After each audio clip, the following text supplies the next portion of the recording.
Patty, welcome to A Word to the Wise. Thank you for joining me here today. How are you? I'm great. Thank you. And thank you for having me. Absolutely. I'm really excited to have this conversation with you because I feel like your life experiences and with what you do now is very, very interesting. And I really want to learn more about that journey. With you losing your husband at such an early age and then being diagnosed with breast cancer kind of leading you on this journey of energy healing. So could you please talk about that a little bit? Oh, absolutely. It definitely has been a journey. I like to say that I never consciously set out to become an energy healer, especially in something called the Akashic Records. It definitely found me when I was ready. And it did start. It was back in 2007 with a health crisis where I was diagnosed with breast cancer, a rare aggressive form of breast cancer. And prior to then, I had had some challenging relationships. I did lose a spouse prior to then, very traumatic and very life changing, life altering. And nobody really teaches you how to, maneuver those, right? And so I just did what I knew how to do, which is toughen up and keep going. But that's rarely a good option because it does catch up with you. And I think the breast cancer was a wake up call that breast cancer is a fourth chakra issue. And when we hold negative energy at any one chakra long enough, I do believe that it could help hold the potential for physical disease. And I do think that in my case, that was a major contributor. I didn't think of all that at the time, looking at that in hindsight. So when I was diagnosed and I had two young kids at the time, I thought, this is a wake up call, right? I need to change my life. I need to make myself happy. Nobody's going to do it for me. It's up to me. And while I was going through chemo and the reconstruction surgery, I had time to think. And I decided that I wanted to be an entrepreneur. I loved being a mom. I loved raising my girls, but I felt something was missing and I needed that aspect of my life. So for me, that was the right choice. So after all of the, like I said, all the surgeries and things, I went back to school, went to school for a year and opened a spa. I wanted to become an esthetician, which is a skincare person. And literally 3 to 4 weeks after I opened, I received a phone call. It was late afternoon. It was someone I didn't know super well, but they said, "Hey, we're having a networking meeting. We'd love for you to come." And I thought, oh, I have so many reasons to not go. It was dark, it was rainy, I was tired, but I thought, this is coming out of left field. I need to go, right? And so I went. And the last person that I met with there was an energy healer. And I had never heard that term before. And on top of that, he said, "Well, I'm a Reiki master." Like, well, what's that? He says, "Well, I'm going to bring in energy and it's going to come through me into you and I'm going to heal you."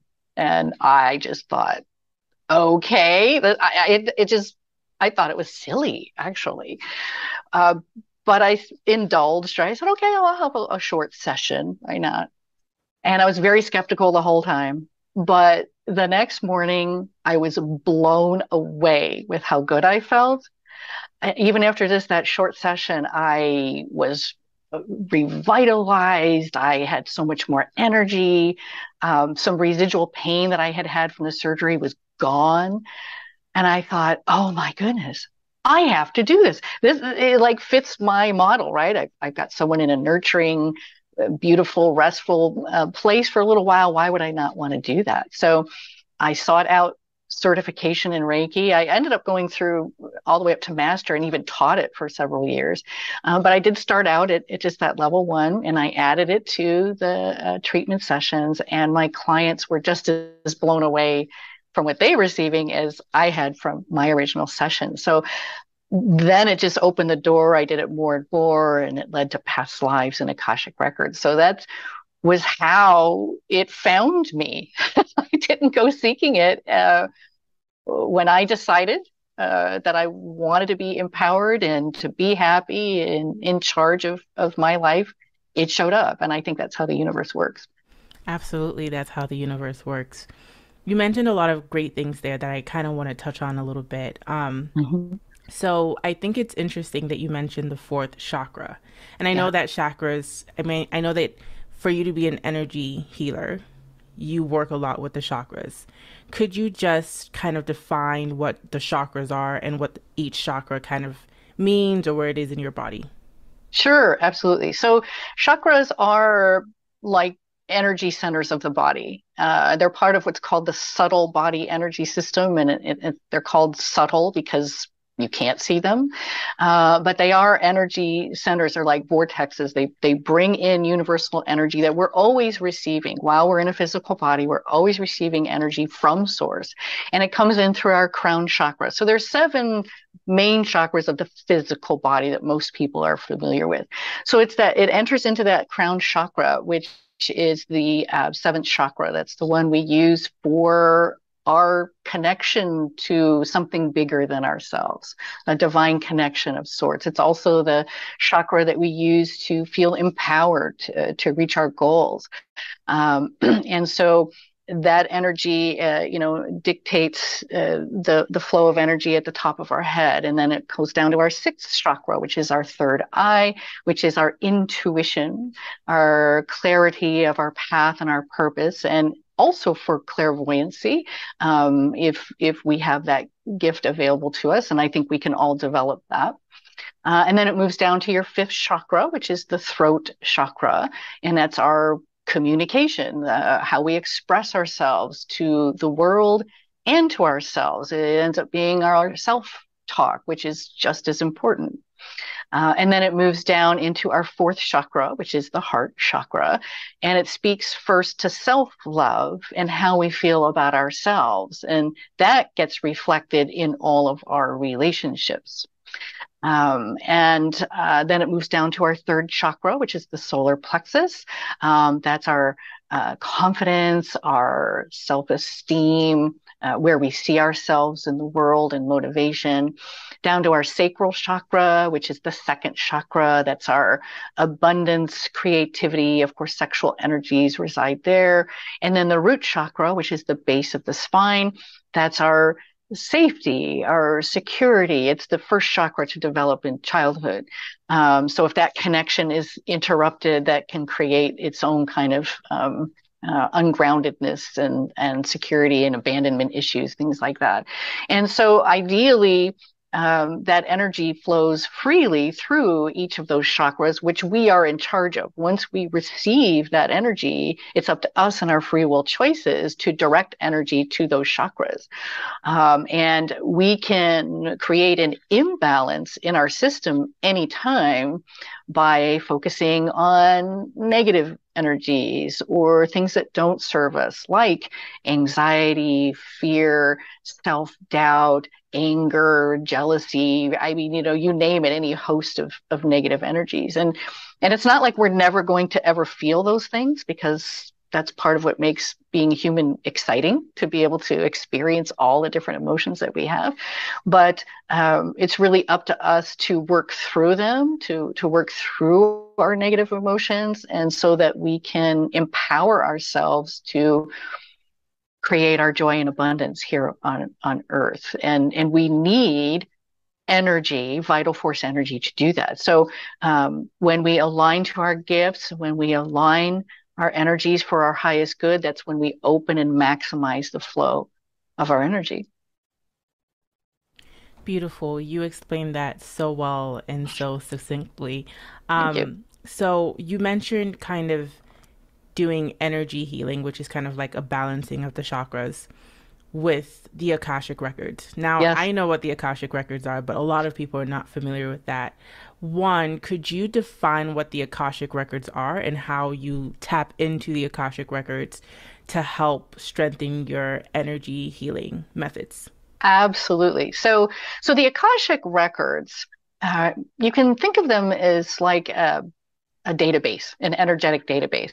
It holds all the information about everything in our universe. And every soul has their own Akashic record. And that Akashic record holds all the information about your gifts, your strengths, your attributes, all the things that you're blessed with for you to use to create your abundance while you're in a physical body. And it also holds something called your karma. And your karma is simply the energy of choices that you made in a past life that didn't serve you, that didn't align to you. A lot of those things, like we just talked about, right? All those negative energies. And then laws of karma then come into play. And one of the major laws of karma says that a negative choice will persist until balanced out by a new powerful choice, no matter how long or how many lifetimes that might take. So if we pass away in a past life and we didn't balance out karma, we will reincarnate with all of that in place, and that those energies of that karma get lodged in one or more of your chakras, whatever that choice is. If it's confidence, it's the third. If it's self-love, it's the fourth. If it's abandonment, it's the first. We could we could talk all day about that. But so it doesn't serve you to choose those. So you will come back with similar energies and all the perfect circumstances and the perfect family to be born into for you to basically pick up where you left off. So the Akashic record is an innate part of each of us. We can access it intuitively. And I do have a course that I just created that teaches you how to do that on yourself. And it can answer all of those questions that we always ask, why is this happening? Right? Where did it start? And how can I overcome it to really help propel you further and faster towards your goals than you might otherwise? And that's how I can clear chakras, and you can clear your own chakras by using the Akashic records, and you balance out the energy at that particular chakra where that karmic pattern is being held. Wow, that's very interesting. The first thing I think about is, so you're able to tap into people's Akashic records and kind of see what's going on, kind of see patterns that they might have created in a past life and in this present life, and be able to target the chakra where that karma resides? Yes. Yes. Okay. So, and the interesting thing is while you can learn to do it yourself, and again, I do teach a method for doing that, it can be difficult at first without some sort of a process, because we're the least objective about ourselves, right? It's like we're not the best at saying, yeah, I'm doing this, and that's not serving me, and I need to stop. Rarely do we do that, or rarely do we see that choices we've made are actually not serving us. Sometimes we're doing things out of love. Maybe we're enabling really bad behavior on the part of people, but we are not seeing that. And so sometimes it takes someone else stepping in and saying, look, these are the energies I see. This is the choice I see that you made in this past life that started it. You are still perpetuating it today. Do you see that? And most times they're like, yes, I do. I do. Or maybe I don't recognize the story, but I do know exactly what you're talking about. Or sometimes their life is just literally on auto replay. I'll describe to them what I'm seeing and how it started, and they're like, "Oh my God, that's like my marriage today," or "Oh my God, I grew up in that family." Yes. Oh my God, it's just it never ceases to amaze me, the information that's available for the taking. Truly. That's that's really awesome. Something else that you said that I didn't know. I always thought that in order to balance your own energy, or in order for you to balance your chakras, you needed to go to a Reiki master or an energy healer. But you said that as individuals, we can balance our own chakras. Is Oh it the yes. same process, or what is the process on an individual level to kind of, at a very high level? Because I know it's a lot to kind of describe in a short period of time. But at a high level, how can we balance or heal our own chakras? Well, there's many ways that you could choose to do it, and they're all right. I think you need to find a method that works for you. There's, meditation, sound healing,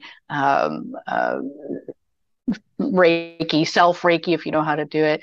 Um, but I think that the easiest way is by being willing to look at your life in a very objective way and say, where am I making choices that are not serving me? Doesn't matter what people are doing to me. It doesn't matter what's happening around me. What choices am I making that are not serving me? And you will find them in one of the chakras, regardless of even if you don't know what the chakras are, because it has to reside somewhere. And I think that just by being willing to do self inquiry, because when you're willing to do that and take new action, it's one thing. There's like two steps. You identify it, then you have to take new action. If you identify it and leave it at that, nothing's changed. Right. So it's really important that you take new action. So if, for example, people like have a stomach issue, it's often related to the third chakra, right? Which is our confidence and our self-esteem and where we see ourselves in the world. So a lot of people, if they're afraid of being seen, if they really are afraid to put themselves out there, it's probably there in the third chakra. So if you take steps toward first saying, yes, this is a challenge that I have, yes. And then you take steps to move through it, right? It's like, I'm going to go on a few podcasts, even though I'm nervous. I'm going to go on social media and put myself out there, even though I have doubt. You move through it by taking new action. And over time, things like physical responses can start to disappear the more you work on those fears that might be related to the third chakra. That's very good to know. I think what you said that was really important. Action behind, like making new decisions and carrying out different actions really help in the healing and the balancing of chakras, which I find hard to do sometimes because I might know, like, okay, I want to feel more confident, but maybe I walk into a room and I don't have as much social anxiety, but part of that confidence that I need to build is, putting myself out there, and I still struggle with doing that and putting myself out there even more, though it's uncomfortable. I'm actually healing and balancing that energy and those chakras. Yeah, I mean, that's one way. And um, what we do in one life area, we tend to do in all. Mm. So putting yourself out there in business can help you in your family relationships and in your friendships and maybe even in your romantic relationships. Because if you have fears of being seen in one area, you probably have fears of being seen in various ways in other life areas. And that's how we start to undo karma that tends to be pervasive, because if we just ignore it and never move forward through it, that's how we can feel really stuck and think that nothing in our life is working. And that's because we just haven't addressed it. And karma, it won't let you move forward, or it will be really difficult to move forward until you say, okay, I need to address the elephant in the room, which is this. This is it. I must get over this hurdle so that I can get to my next step. And then once you do, it's like a whole shift takes place in your life. Yeah, I mean, so we've been talking about karma a lot, and for a lot of people, and how I was introduced to karma is like what you do to others, like kind of comes back to you. Yeah. But I've also learned that sometimes, what you do to yourself, if whether negative or positive, will continue to repeat itself as well. So my point Yes. is there are just so many ways to look at karma. And as someone like me who believes in reincarnation and I'm fully aware of, in my opinion, the legitimacy of the Akashic records, I'm starting to look at karma a little bit differently, but to the audience listening, can we just kind of get deeper into what karma is Yes. and how it really works? Yes. So it's my experience that karma is highly individual, and it's not about what's done to you because that's someone else's karma. There's a saying that says the way people treat you is their karma, how you respond is your karma. And so, one thing that you want to know about past lives and things that have happened in, many, many lifetimes ago, hundreds of, lifetimes ago, life was very different. It was very brutal. There was very much power over. We were very much forced, most of us, whether you were male or female, but especially if you were female, um, into positions where we didn't have any choice. And even though we were forced into it, it still constitutes an energetic choice in your Akashic record that's in need of being balanced out. So if someone had power over you and even extended into an abusive type of situation, you have to trust that they are dealing with the repercussions of their actions. But when you choose to continue to play small, to not voice your opinion, to not move into embracing your personal power, that's your karma. And then we tend to take action on what we believe to be true. So it really is beneficial to work on the mindset. That's why the aspect of mindset is so important, right? If you believe that you can't, you won't. It's just that simple. And so that's why it's like, first of all, asking why. Why do I think I can't? I think taking it apart is really important about, removing those subconscious blocks. And then finding out ways to reframe that to empower yourself to move through into new action. So you can just simply release it. It no longer becomes your truth. Right. And so releasing karmic patterns can be one of the most difficult things you can do, but one of the most transformational things that you can do. That was excellent. And as you were talking, it kind of reminded me about something.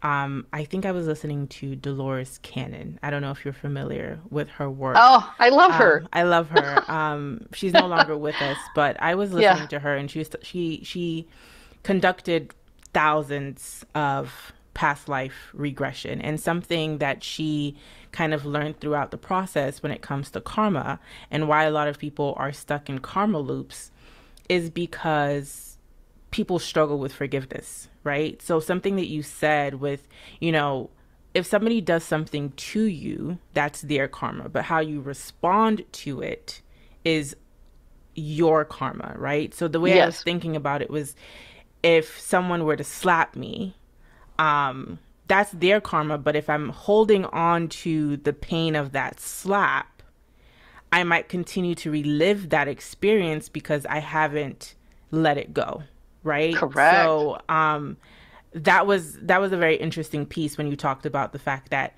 what someone does to you and how you respond to it is actually, karma is a very individual thing, right? Very. And Yes. I think with a lot of us, as we experience this physical reality, I think it's very easy to feel victimized a lot because the world, as beautiful as it is, has a lot of pain, and a lot of us are hurt, and hurt people. And I think it's just this like inability to let go, or wanting to control how, if somebody hurt me, I want them to, get hurt in this specific way, and not being able to release it, and having that pain continue to affect my life, or at people in general at large. So I think this is a great conversation when it comes to karma, because I think it's going to make people start to think about what things they're still holding on to, even though they were on the receiving end of that action. That action has more to do with the person than it does with them. Oh, absolutely, entirely. And you could, if you hang on to it and you don't work through it and offer forgiveness at some point, and again, forgiveness doesn't mean it's okay that it happened. Of course. Forgiveness means it no longer holds you. right? And we're here to transcend what holds us. And there's a greater belief that that person will deal with the repercussions of their choices. I need to rise above in spite of that. It's necessary for me and my soul growth. And we come into a world of polarity and duality, and the spirit actually looks for this as an opportunity because the soul is looking for a way to experience itself, to express itself. And when we're on the other side and everything's beautiful and we all get along and there's no negativity, spirit is first to say, well, we don't learn quite so fast. So we need to come into some negative environments so that we can consciously choose our own empowerment, because as Dolores Cannon would say, we are creators of our own experience, right? We are the creator, the director, the actor in our own play, and we have the script, we can rewrite it anytime we want. And now more than ever, I think that's very true for most of us. We don't live in that society anymore, most of us, where all that brutality and power over existed. We have more power now than ever before. Yeah, you're absolutely right. But I think, a lot of people struggle with the idea about talking about personal power, especially people Mm-hmm. who are extremely religious, right? Because some people are going to be listening to our conversation right now and they're going to say, where is God in all of this, right? We're talking about having personal power, but, you know, in a lot of religions, Christianity, for example, we are taught to rely on God for that power. So I think people struggle with kind of just bridging that gap without feeling heretic, right? Like, Right. where you're straying away from God. But I wonder, do you work with clients who struggle with this, or have you given much thought to this as well? And what conclusion have you come to? Sure. Well, I do. I have had a few clients who said, well, is this going to harm me in any way because I have religious beliefs? And to me, it's, God is everywhere. And you can think of God as source energy. You can call source whatever you like, right? Depending on your religion. But I do believe that there is a higher power that we're all drawing from, regardless of what you might call it. And we're here in God's image to find that creator within and to create our abundance. And I don't believe that it is wrong to know that you are empowered. I would think that Source would want us to be empowered and aligned to our soul gifts to create our abundance here. I just think that that aligns, whether you're in a religion or not. That's just my personal opinion. Yeah, I agree with you. And, I grew up Christian. I am a Christian, um, specifically in the Catholic Church. But I've always kind of felt that, well, I should say I've always been inquisitive, so I've always questioned things myself. But I've always kind of felt like there's a little bit more to all of this than what we're being told based on doctrine, right? Because a lot of doctrine to me sometimes is very fear based, shame based, and disempowering. Because I think I have a whole rule of thought on that, but I'll just keep it there for now. So I think, when I have conversations with, people who are extremely religious, I think, again, it's just this fear of, well, if you say that I have power within me, where does God play into that? Well, the power within you is God, and we are tapping into God. At least that's how I think about it myself. Yes, that's, I agree. I agree. I don't think God wants us to play small. I mean, if you think of everything that goes into us being here, it's phenomenal that we're even here. I mean, of all the obstacles it takes just to be born and then to, to come into being is huge. And the odds of you being in existence are so fantastic. I was listening to a podcast, I think by Neil Tyson. I can't think of his name, but he was awesome. And he spoke about this very thing. He said, the odds of you being born are so amazing that you need to take absolutely every advantage of every opportunity that you've been given. Why wouldn't God want us to take advantage of all the amazing things of being in the physical world? We're here for such a short time. In this one physical body in this one lifetime. To me, it would be a travesty to not take full advantage of your empowerment and along the way in terms of uh, being abundant, being happy, being joyful, and not hurting others, right? And working together for the greater good. And when I heal others, that has like a ripple effect, and it heals other people. I mean, we're all affected positively or negatively. So I think when we feed the greater good, we're helping everybody. And to me, why would that not be an action that God would approve of? Absolutely. I 100% agree with you. And, just kind of going back a little bit to, Akashic records and just kind of, us choosing to be in this existence and kind of choosing our path. Something I think about too is, when you're tapping into the Akashic records, or if I wanted to tap into the Akashic records myself, one thing I would want to know is like, okay, what is my purpose in this lifetime? That's a huge question people ask, they want to know. Because for some of us, it's like, why would I choose?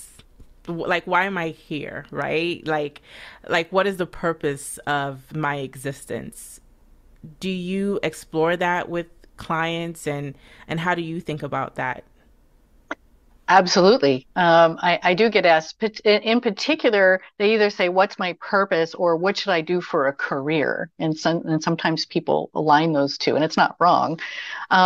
So the good news is, and this of course is my opinion, is there's not one thing that you're supposed to do in this lifetime before you leave, right? I think that the main thing, your main purpose that you're here to accomplish is to allow yourself to use your gifts in for your highest potential to create your joy and abundance. Because when you do that and you live on purpose and you create joy, joy is one of the absolute highest vibrations that you can embody on this planet.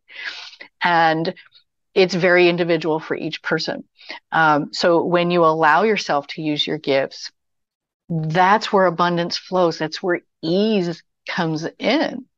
We don't have to fight uphill. We don't have to work so hard, mentally, emotionally, or physically. When we align to whatever that gift is, and sometimes we don't even think of our gifts as gifts, right?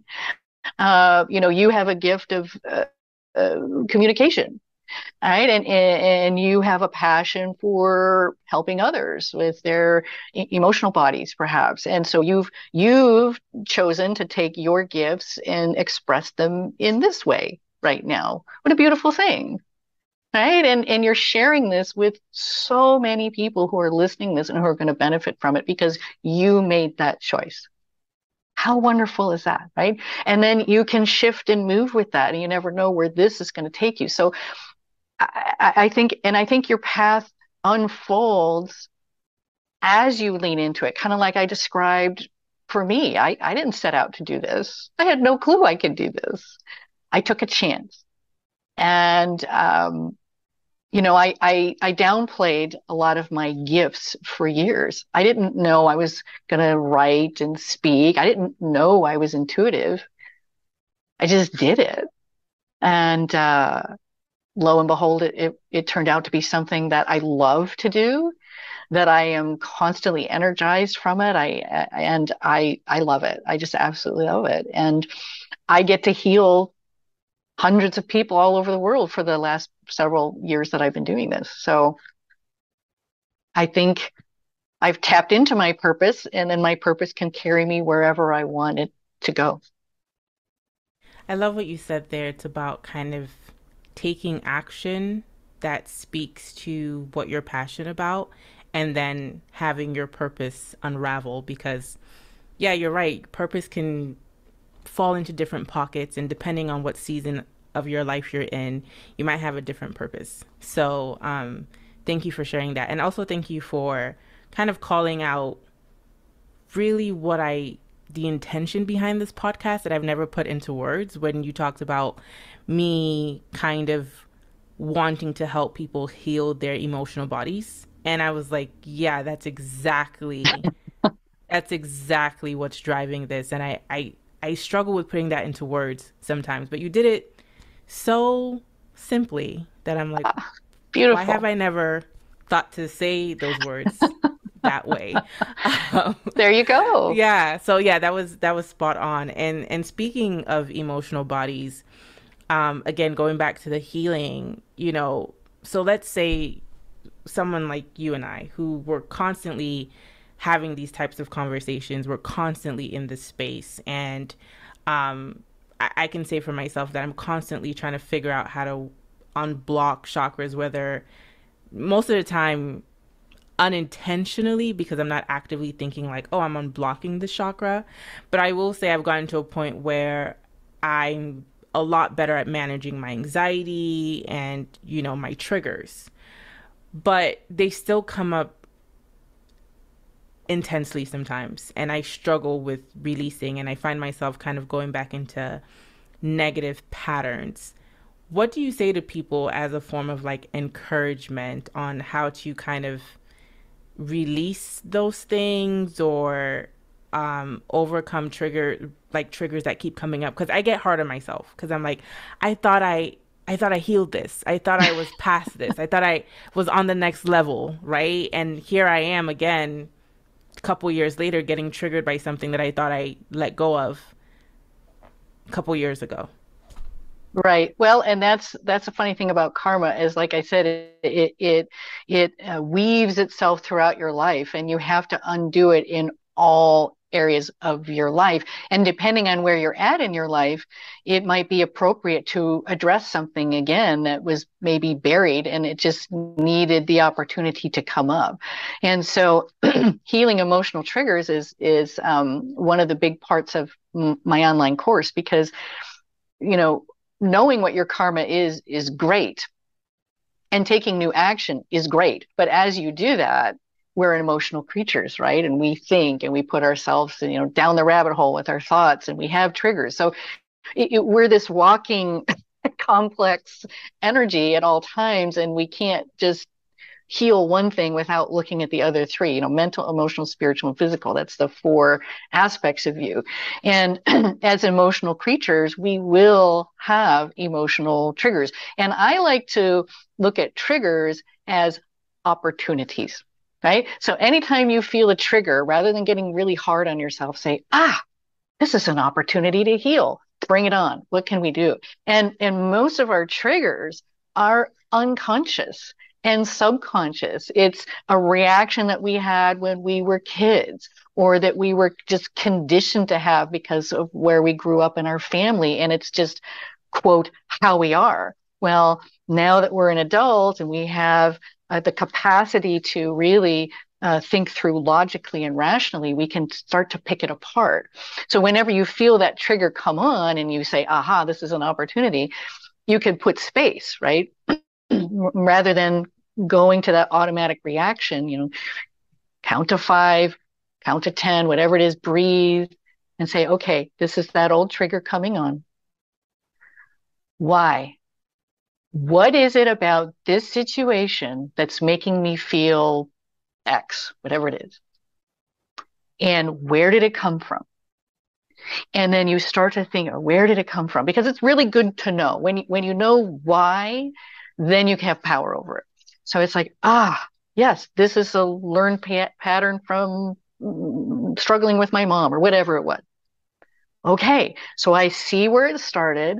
I see where I'm at now. I no longer need this trigger. And you work through that. And it's not that simple, right? I think you journal about it.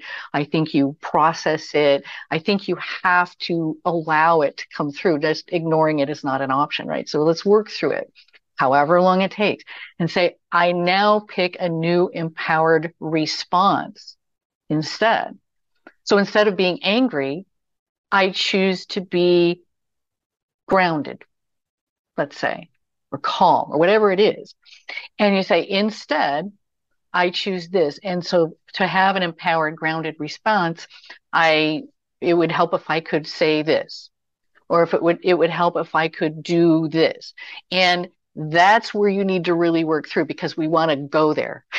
We want to go to that reaction. So if we can really create a new response, and it's going to feel unnatural at first, right? It's going to feel weird. It's like, this isn't normal, but that's because it's not. We need a new normal.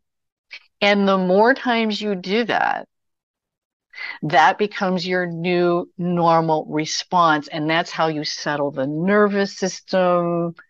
That's how you tell yourself you're safe.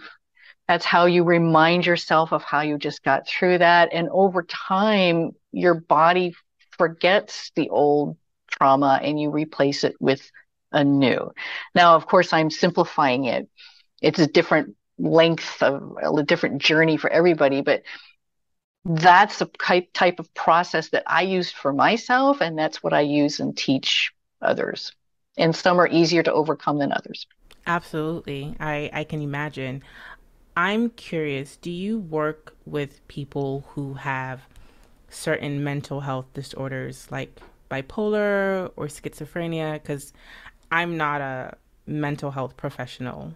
Um, but in some of the readings and just kind of like learning as much as possible in this space, I've come to the analysis that some of these mental health disorders could be linked to an imbalance in certain chakras.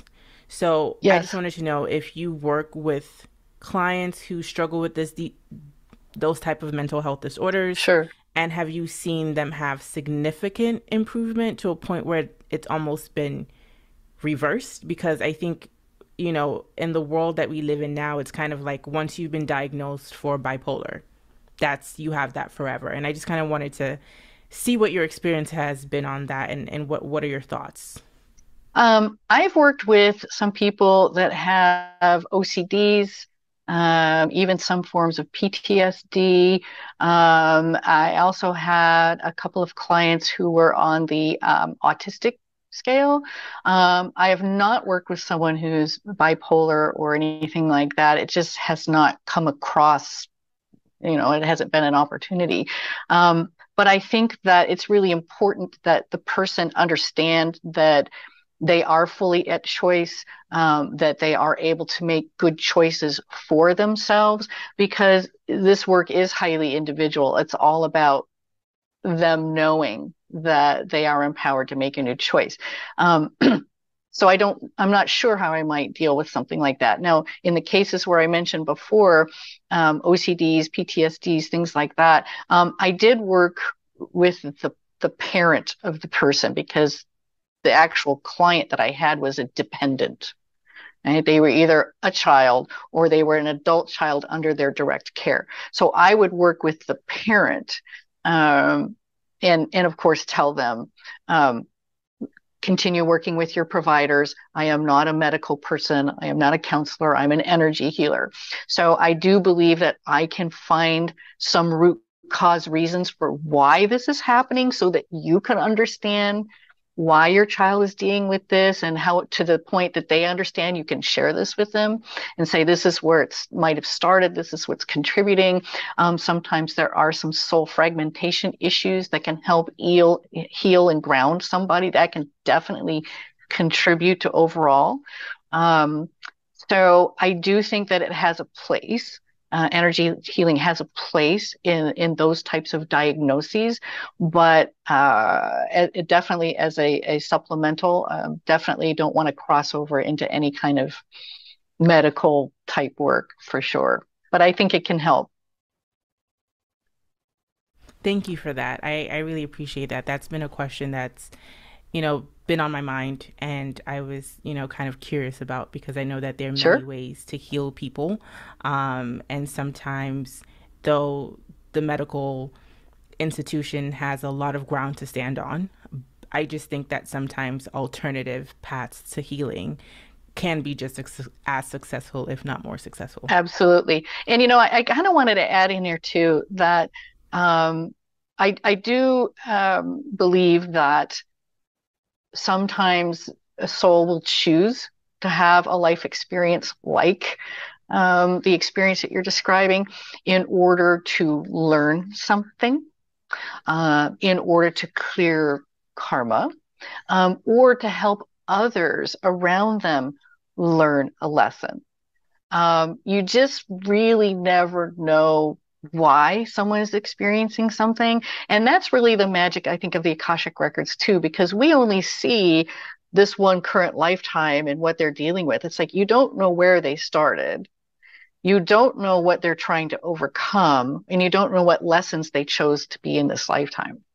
So, one of the things about energy work is that it really helps you to release judgment, right? And to really look at in a more holistic way the journey of the soul.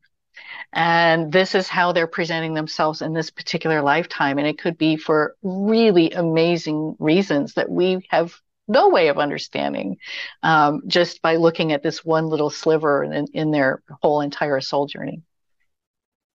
Yeah, that's something that I've learned in the last year, and something I'm still trying to wrap my head around, because again, it kind of goes back to, a lot of people would think, why would someone choose to have like a more difficult life? But I agree with you. I think, you know, we come here to learn. I think of Earth as a school.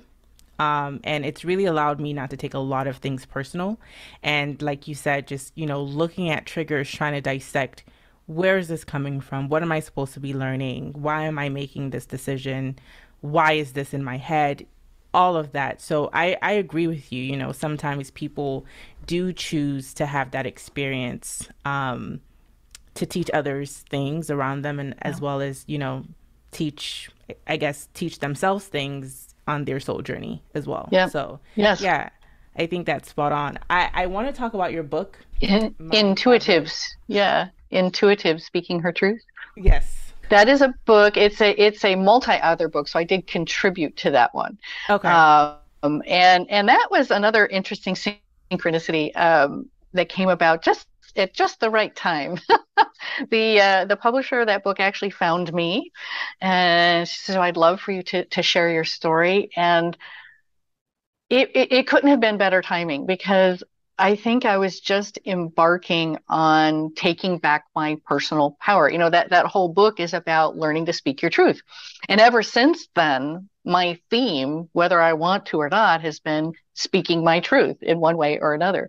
So it's been a very personal resonance for me. But that book is all about several of us empowered women sharing our story, our journeys to empowerment and learning to speak our truth and be authentic. And I share a lot in that chapter of kind of the beginning of what I shared with you is like, well, I got into this through personal health crisis and negative choices that I was making that I didn't know how to change. And more importantly, I didn't know I could change them. At the time, I just kind of thought I was stuck with this is life, this is how I was brought up, and these are my perspectives, and I don't know how to change it. I mean, I was just really kind of going with the flow, and how not to live your life. I remember hearing a great quote by Wayne Dyer. Uh, this is when I was going to school, driving long distances back and forth. So I got some tapes to listen to because I wanted to change, right? I was like, I'm just going to listen to everything I can to change. And one of the things he said, I couldn't believe it. He said, when you change the way you look at things, the things you look at change. And I was driving and I heard that and I said, what? How simple And how profound. And I sat there, I'll never forget. I was scratching my head going, I mean, I can actually change my mind. I can actually look at the events in my life as something good, or I don't have to agree with my parents, or I don't have to stay in this job. I mean, it really just was such a light bulb moment for me. And I live my life by that now. I just want to remind people, and maybe that's why I gravitate to the Akashic Record so much, is like, this is the history of your soul, but you're not defined by it. You're not beholden to it. You're not imprisoned by it unless you choose to. And you come here with choice. And choice can be the hardest thing to do. All right. It can be the hardest thing to do because we don't want to disappoint people. We don't want negative feedback. You know, if you know, when I shared with people, oh, I'm going to do some spiritual work. Oh, that's weird. Why are you doing that? You're never going to make any money. I mean, you know, the naysayers all just come in and we're like, oh, and you start thinking about it. I think maybe I shouldn't. You know, this is where we stop. And you have choice. You are able to do absolutely anything that you want. And if you have to be alone for a while you're doing it, so be it. Um, that's that's why we're here. I'm gonna snap because you dropped a lot of bars there. Like, what? That was so good. Um, that quote by Wayne Dyer is so powerful, and it's kind of similar to the power of like reframing your mind, Yes. reframing your reality. Like a lot of times when I talk to friends and family and they're struggling in this depressive rut, I'm like, you need to actually reframe this in your mind because Yes. how you're looking at this situation is feeding into how bad you feel about the situation that you're in. And another thing that you said that deserved all the snaps was when you said making a choice can sometimes be the hardest thing. Yeah. Like people say we have free choice, it's your life, do what you need to do, but that fear of rejection, that fear of being misunderstood, that fear of being ostracized really keeps a lot of people Hmm. making decisions that pander to the larger public. You know, Yeah. so what you said there is just so incredible because it's really stepping into your power authentically, unapologetically, even if people misunderstand you, even if Yep. people don't like you. That's a lesson that I have to learn, which is being okay with people misunderstanding me and potentially not liking me. And Yeah. I struggle with that. Yep. It's not for anyone else to understand. And the thing is too, is that when you recognize that, you know, I'd rather be liked than move forward. Well, you know, then you're keeping yourself small, right? And then you're just going to surround yourself with what you believe to be true. And you're not surrounding yourself with the mentors that you might be benefit from, that people you can learn from, and putting yourself in new experiences. You just keep all of that at bay because, well, I'd rather be liked, or it's more important for me. And you know what? I've totally been there. So I'm certainly not, you know, waving the finger at you. I have done that. I mean, that's what got me to the point where I was. And I still struggle with that. I mean, we all want to be fit in, um, but it can't hold you back. And you know, you feel that when you're holding yourself back, you feel it. It's like you start to betray your own well-being. It's like, I know this is what I want to do. Why am I not doing it? And then that you can be really hard on yourself, right? You kind of described that you were, and I'm the worst. I'm the hardest on myself. So yeah, we think alike in that regard. Yeah, this is so good. I can talk to you for hours, Patty, because Me you too. have been dropping all of the gems. But you know, since we're on A Word to the Wise, the one thing I always ask all my guests is just for final words of wisdom to the listeners.